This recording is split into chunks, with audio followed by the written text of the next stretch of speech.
Good morning dear student, कैसे हैं आप सभी लोग। आशा करता हूँ आप सभी लोग ठीक होंगे, अच्छे होंगे। आप लोगों का एक बार फिर से स्वागत है एवरग्रीन कोचिंग क्लासेस में।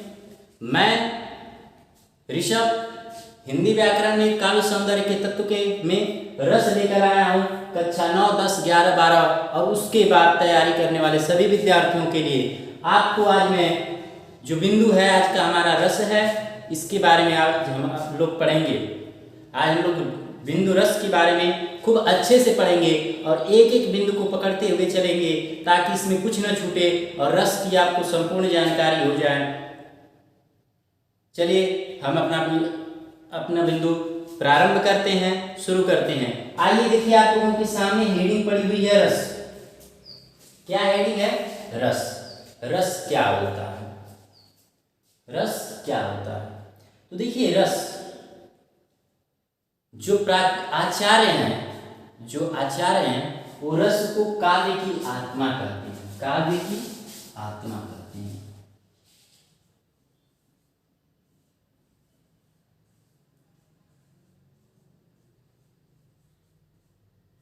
काव्य की आत्मा कहा जाता है रस को क्या कहा जाता है? काव्य की आत्मा कहा जाता है। मतलब कि अगर रस नहीं है काव्य में तो उसका कोई आनंद ही नहीं है। अच्छा देखिए, कुछ लोग काव्य का अर्थ सीधे सीधे कविता से लेते हैं। तो देखिए, काव्य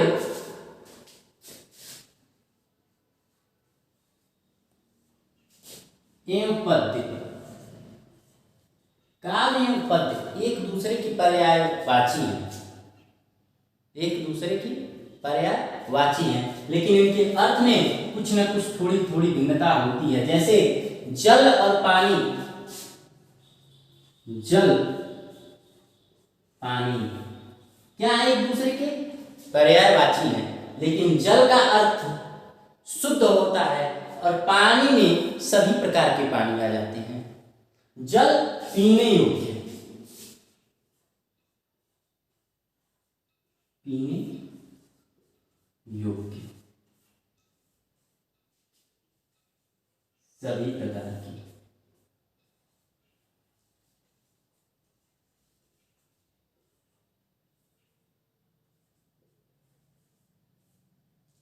उसी प्रकार पद्य होती है कविता। क्या होती है? कविता। ठीक, पद्य होती है कविता और काव्य होता है रचना। चाहे वो कविता हो, नाटक हो, एकांकी हो, कहानी हो, कुछ भी हो। तो इसीलिए रस को क्या कहा जाता है? काव्य की आत्मा कहा जाता है। रस को क्या कहा जाता है? काव्य की आत्मा कहा जाता है। रस क्या चीज होती है? हम सभी लोग क्या है? एक अभिव्यक्ति व्यक्त करने वाले जंतु हैं।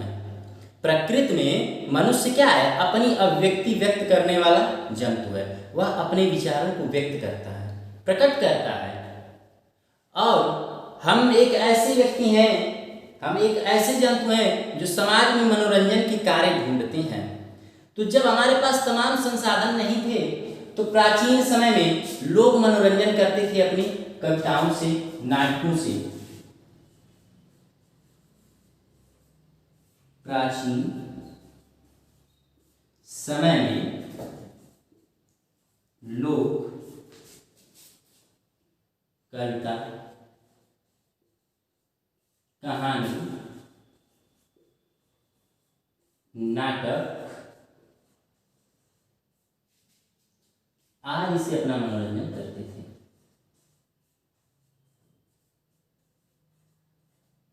आदि से अपना मनोरंजन करते। समझ रहे हैं हम क्या कहना चाह रहे हैं? प्राचीन समय में लोग कविता, कहानी, नाटक आदि से अपना मनोरंजन करते थे।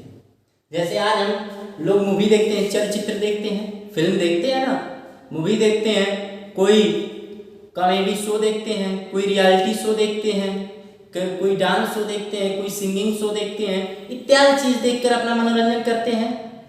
मोबाइल फोन पे, लैपटॉप पे, टेलीविजन पे इत्यादि चीजों पे देख करके मनोरंजन करते हैं। तो जो उन चीजों को देखने से जो आनंद हमें आता है, जो मजा हमें आता है, उसे ही रस कहते हैं।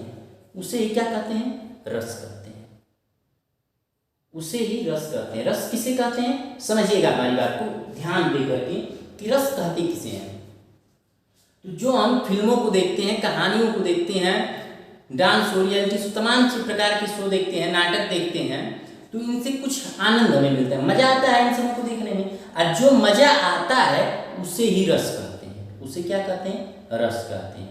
तो ये तो रह गई उधर की बात। लेकिन काव्य सौंदर्य, कविताओं के बारे में आ जाए तो कविताओं के बारे में क्या कहा जाता है? तो आप कहेंगे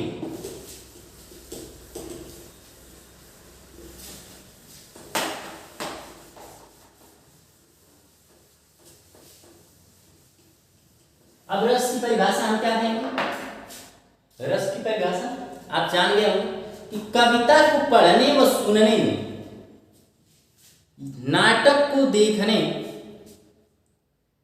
में, नाटक को देखने या पढ़ने में, या कह सकते हैं कि रस वह आनंद है जो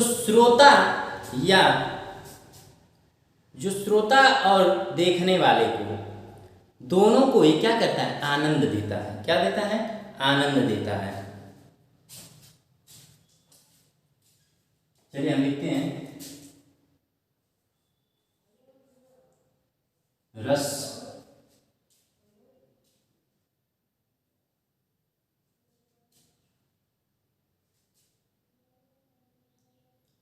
रस एक मिनट सॉरी कविता को पढ़कर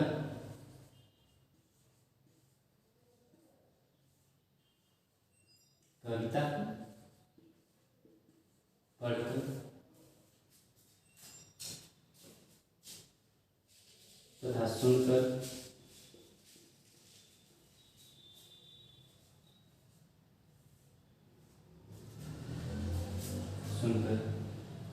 कविता को पढ़कर तथा सुनकर, नृत्य को देखकर,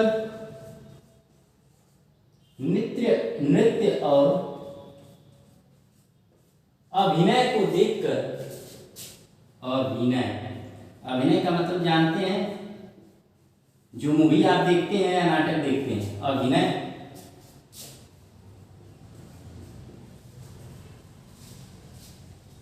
को देखकर जो आनंद की प्राप्ति होती है उसे रस कहते हैं। उसे रस कहते हैं। उसे रस कहते हैं। समझिए हमारी बात को कि कविता को पढ़कर तथा सुनकर, नृत्य और अभिनय को देखकर जो आनंद की प्राप्ति होती उसे रस कहते हैं। समझ में आई कि नहीं बात? जैसे मान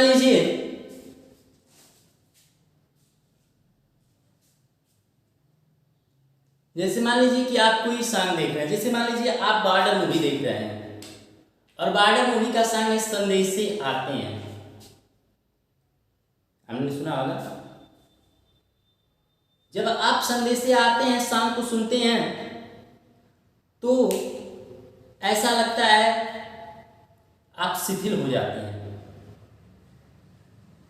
आंखें नम हो जाती हैं। एक प्रकार का वह आपको आनंद मिल रहा है, लेकिन वह आनंद कैसा है? खुशी का आनंद मिलता है। खुश होते हैं आप। जो आपके आंखों में आंसू होते हैं करुणा के नहीं होते हैं, बल्कि खुशी के होते हैं, स्नेह के आंसू होते हैं, प्रेम के आंसू होते हैं। ठीक, तब मैंने कहा कि प्रेम के आंसू आते हैं या खुशी, आपको खुशी का आनंद मिलता है। आनंद मिलता है उस गाने को सुनते हैं। तो कोई फिल्म देखते हैं, कोई मूवी देखते हैं तो आनंद प्राप्त करते हैं। कोई कविता सुनते हैं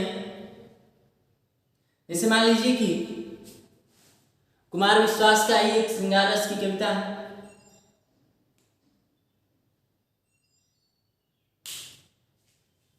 आप उनकी सुनते हैं बहुत सारी कविताएं श्रृंगार रस की। जैसे मैं फॉर एग्जाम्पल ले लूं कि उनकी कोई कविता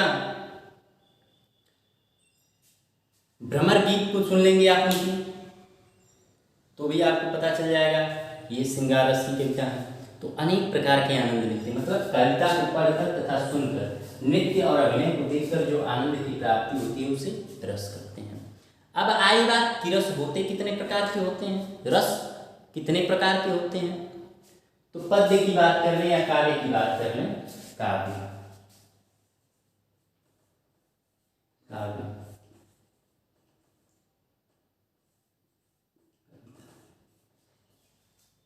ठीक, कविता इसमें रस 9 प्रकार के होते हैं।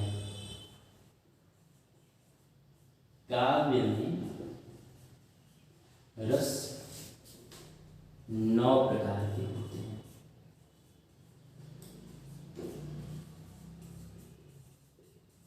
कितने प्रकार के होते हैं, तो 9 प्रकार के होते हैं। काव्य में रस कितने प्रकार के होते हैं, 9 प्रकार के रस होते हैं। इसीलिए इन्हें नवरस कहा जाता है। इसलिए इन्हें क्या कहा जाता है, इन्हें नवरस कहा जाता है। इसलिए इन्हें क्या कहा जाता है, नवरस कहा जाता है। नाटक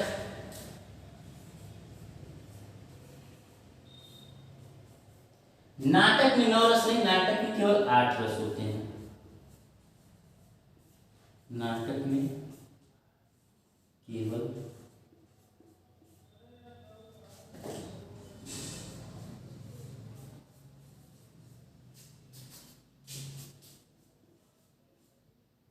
8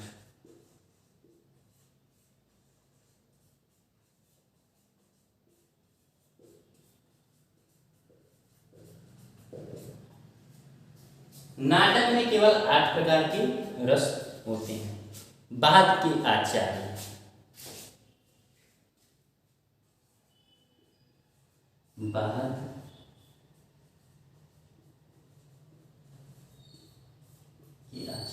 जब बाद में विद्वान हुए, कुछ और लोग विद्वान हुए, जैसे मान लीजिए आज मैं पढ़ा रहा हूं, कल मेरी जगह पे कोई और पढ़ाएगा। तो उसी तरह जब कई आचार्य थे, तो उसमें जब बाद के आचार्य आए तो उन लोगों ने भी 2 रस की खोज की। ठीक, उन्होंने 2 प्रकार के रस बताए, 2 प्रकार के रस की खोज की। 2 प्रकार के रस की खोज की। रस कितने प्रकार के तब हो गए काव्य में, वर्तमान समय में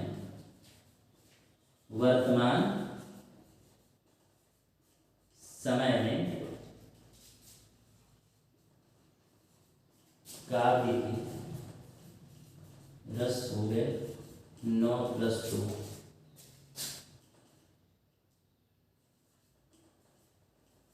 11।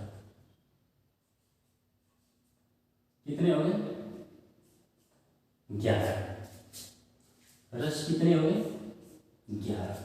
यहां तक बात आपको समझ में आ गई। मैं आप लोगों को इस बिंदु के बारे में भी बताऊंगा कि 2 रस कहां से आए, 2 रस कहां से आए। तो पहले आप एक बार परिभाषा पे नजर डाल लीजिए। कविता को पढ़कर तथा सुनकर, नृत्य और अभिनय को देखकर जो आनंद की प्राप्ति होती है उसे रस कहते हैं। काव्य में रस 9 प्रकार के होते हैं, नाटक में 8, बाद में आचार्य ने 2 प्रकार के रस की खोज की, और वर्तमान समय में काव्य के रस 9 + 2 11 हो गए। चलिए आगे बढ़ते हैं। अगली हेडिंग हमारी होगी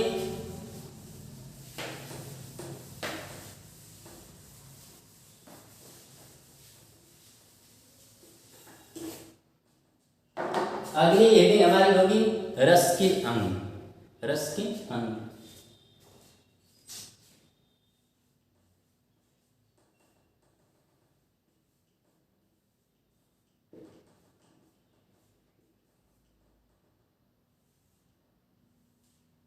जैसे मान लीजिए हम लोग हैं ना, हम लोगों के अंग हैं, हाथ पैर हैं अलग अलग काम करने के लिए, तो उसी तरह रस के भी अंग हैं आनंद देने के लिए। अब कौन कौन है, तो रस के 4 अंग होते हैं। रस के 4 अंग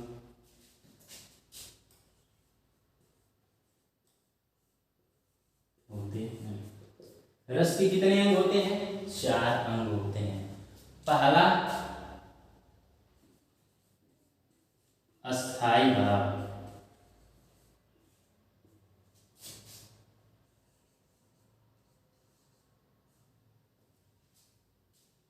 दूसरा होता है आपका विभाव। क्या होता है, विभाव। अस्थाई भाव, दूसरा विभाव। तीसरा होता है अनुभाव।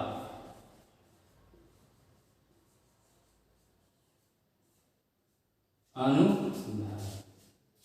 और चौथा होता है क्या, संचारी भाव।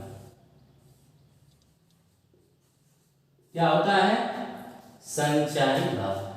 रस के 4 अंग होते हैं, कौन कौन से, अस्थाई भाव, विभाव, अनुभाव तथा संचारी भाव।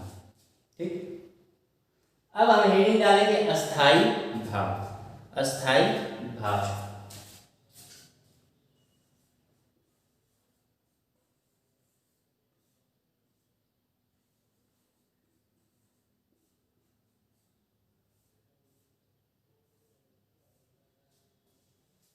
अस्थाई भाव।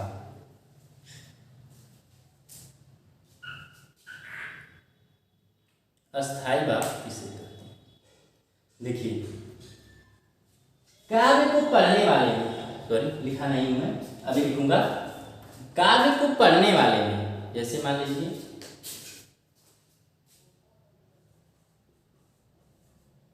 काव्य को पढ़ने व सुनने, पढ़ने व सुनने वाले, काव्य को पढ़ने या सुनने वाले के हृदय में जो अनुभूति शुरू से अंत तक विद्यमान रहती है, सुनने वाले के हृदय में जो अनुभूति, जो क्या है, अनुभूति है, होती है, जो अनुभूति होती है वह शुरू से अंत तक क्या रहती है, विद्यमान रहती है। जो अनुभूति शुरू से अंत तक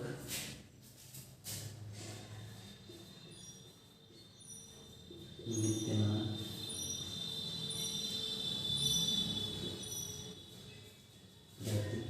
जैसे आप कोई गाना सुन रहे हैं, आपके मन में जो विचार आ गया उस गाने के सुनने के दौरान, शुरू में आप मतलब जब गाने को सुनने गए तो जो विचार आपके मन में आया गाना सुनने के लिए, वो विचार आपके हृदय में कब तक रहेगा, जब तक वो गाना समाप्त नहीं हो जाएगा। ठीक, आप कोई गाना सुनने गए, क्या करने गए, गाना सुनने गए, और वो क्या रहेगा, वह विचार बना रहेगा। ठीक ना, वह विचार आप में के अंदर बना रहेगा और उसी विचार के द्वारा आप आनंद को अपनी तरफ खींचेंगे। ठीक, हमारी बात को समझिए कि जैसे आप मान लीजिए कि गाना सुन रहे हैं, गाना कौन सा है, गाना आपका बालक मूवी का संदेश से आते हैं।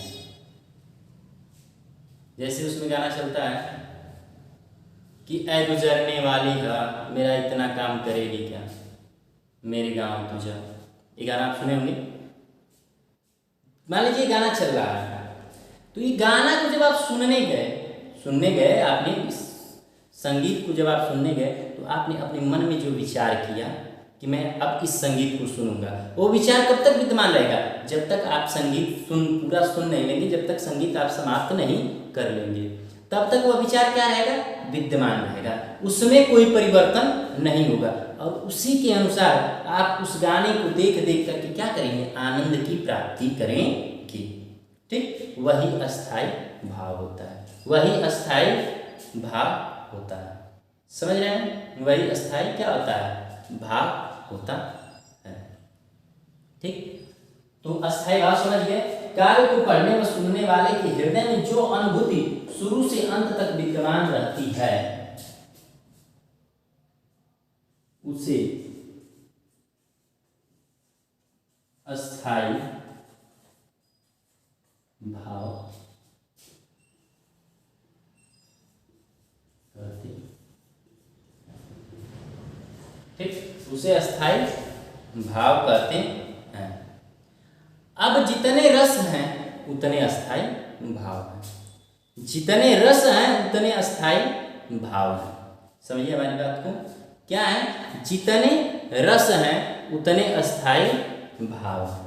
ठीक, तो आप लोगों को मैं अभी इसकी सारणीनुमा अस्थाई भाव और रस के बारे में बताऊंगा कि कौन कौन से रस हैं और कौन कौन से अस्थाई भाव हैं। तो मैंने आपको काव्य में कितने रस बताया? काव्य में 11 रस होते हैं वर्तमान समय में। उसी के अनुसार, उसी के अनुसार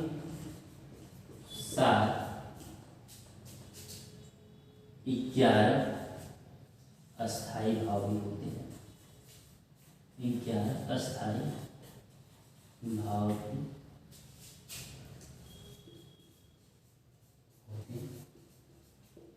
यहां तक बात में आप लोगों को समझ में आ गई? यहां तक आप हमारी बात को समझ गए? अब ऊपर मैं हेडिंग डालूंगा अस्थाई भाव और एक तरफ रस होंगे, जिनके बारे में मैं आपको समझाते हुए चलूंगा, पूरे 4 लोगों को पढ़ाऊंगा। ठीक, आप लोग ध्यान दीजिए। देखिए, क्रम संख्या अस्थाई भाव और रस। मैंने आपको बताया ना कि 11 अस्थाई भाव होते हैं और 11 रस भी होते हैं। देखिए, एक साइड मैंने रस लिखा है, एक साइड अस्थाई भाव लिखा है। रति, श्रृंगार। रति अस्थाई भाव है और रस कौन सा है? श्रृंगार। समझिए बात को। रति क्या है? अस्थाई भाव है, ये है श्रृंगार। इसमें क्या चलेगा? इसके भी 2 रूप होते हैं श्रृंगार के। एक पहला होता है संयोग और दूसरा होता है वियोग। ठीक, श्रृंगार। श्रृंगार रस में क्या होता है? श्रृंगार रस में जो होता है इसमें एक प्रेम होता है। ठीक, रति जो इस काल में जब श्रृंगार रस की आप कविता पढ़ेंगे तो उसमें केवल एक प्रिय के लिए ही कविता होगी, या एक प्रिय के लिए, या अपने प्रियतम के लिए कविता होगी। इसमें प्रियतम और प्रियतमाएं के बारे में ही कविताएं होती हैं। किसके बारे में? प्रियतम और प्रियतमा के बारे में। ठीक, और वियोग में क्या होता है कि एक आशा बनी होती है। प्रियतमा दूर रहती है या प्रियतम दूर रहता है, लेकिन एक आशा बनी रहती है कि वो हमसे मिलेंगे। ठीक, वो हमसे क्या होंगे? मिलेंगे, कभी ना कभी, हमेशा के लिए दूर नहीं होंगे। तो रति के अस्थाई भाव है और श्रृंगार उसका रस है। और इसके अंदर कौन सी कविताएं आती हैं? जिसमें प्रियतम और प्रियतम के बारे में कविताएं लिखी जाती हैं और पढ़ी जाती हैं, वो श्रृंगार रस में आता है। हास्य रस। हास्य स्थायी भाव है, रस कौन सा? हास्य। जिन कविताओं, नाटकों, कहानियों को पढ़ करके सुन करके हंसी आने लगे उसे हास्य रस कहते हैं और उसका स्थायी भाव हास होता है। शोक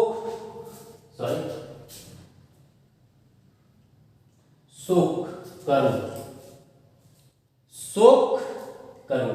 जिन कविताओं को पढ़ने के बाद दुख हो, यानी कि कोई अपना अपने से दूर चला, अब वो मिलेगा नहीं। जैसे श्रवण खंड काव्य को पढ़ेंगे, उसमें श्रवण को क्या होता है, शब्द भेदी बाण लग गए होते हैं, वह मृत्यु हो चुका रहता है। और माता पिता का क्या रहता है, इकलौता पुत्र रहता है। माता पिता का क्या रहता है, इकलौता पुत्र रहता है।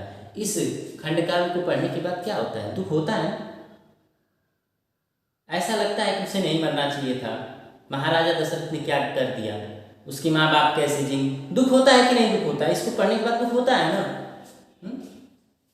कि एक ही पुत्र था, अपनी माता पिता की सेवा कर रहा था, वह गुजर गया। जैसे हम कभी कभी देखते हैं कि हमारे बहुत से जवान शहीद हो गए, क्या आप वो जवान हमको फिर मिल पाएंगे, नहीं मिल पाएंगे। और उनके लिए क्या होता है, हमारे हृदय में दुख होता है। तो जो दुख होता है ना उनकी शहादत से, वह करुण कहलाता है, दुखी कहलाता है। और उसी को क्या कहते हैं, करुण रस कहते हैं। ठीक, यानी किसी कार्य को पढ़ने के बाद जब मन में दुख हो, करुणा आ जाए, शोक हो, उसे क्या कहते हैं, करुण रस कहते हैं। क्रोध, जब किसी कविता को पढ़ करके, किसी चीज को जान करके हृदय में क्रोध की भावना आने लगे, आप रौद्र रूप दिखाने लगे, ठीक, तो उसे क्या कहते हैं, क्रोध कहते हैं। इसी तरह उत्साह है, जब आप खुश होते हैं, जब आप बहुत अच्छा काम करते हैं, वीरता का काम करते हैं, जब आपके अंदर उत्साह आता है कि हम भी ये काम करेंगे, हमारा नाम भी रोशन होगा, तो उसमें क्या होता है, उत्साह रस होता है। भय, जब आप कभी डर जाते हैं उस कविता को सुन करके, पढ़ करके, तो वहाँ पर भय रस होता है। जुगुप्सा, जब कभी आपको घृणा होती है, किसी चीज से घृणा आती है, तो वहाँ जुगुप्सा स्थायी भाव होता है, विभत्स रस होता है। विस्मय, जब आप किसी को देख करके आश्चर्यचकित हो जाते हैं, कोई कविता या कहानी को पढ़ करके आश्चर्यचकित हो जाते हैं, ठीक ना, समझ आए।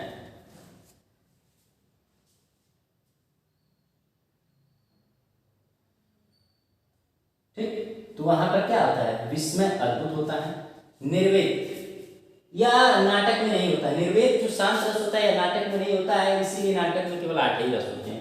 निर्वेद का मतलब शांत रस होता है। ठीक, ममता, 2 रस जो नए मिले हैं, एक ममता, वात्सल्य। देखिए, जो माँ पुत्र का प्रेम होता है, पुत्र भले, इसमें पुत्र जो माता से प्रेम नहीं करता है, पुत्र माता से प्रेम करे या न करे वो अलग बात है, लेकिन माता क्या होती है, हमेशा पुत्र से प्रेम करती है।